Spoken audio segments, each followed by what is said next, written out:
15 yaşlı balam Süleyman oğlu, cillatlar başına hov sallada zulüm.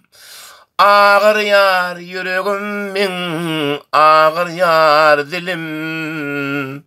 Cayın cennet bolsun balam Süleyman. Ağır yar yüreğimin, ağır yar dilim.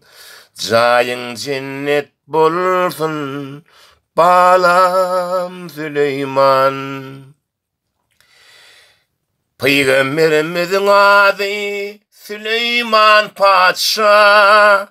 Cayın cennet bolsun o, gördüm men düşümde.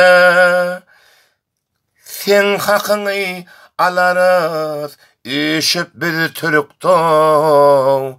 Oyun Türkmen ilim Süleyman için. Sen hakkını alarız, üşüp bir Türk'te. Oyun Türkmen ilim anamız için.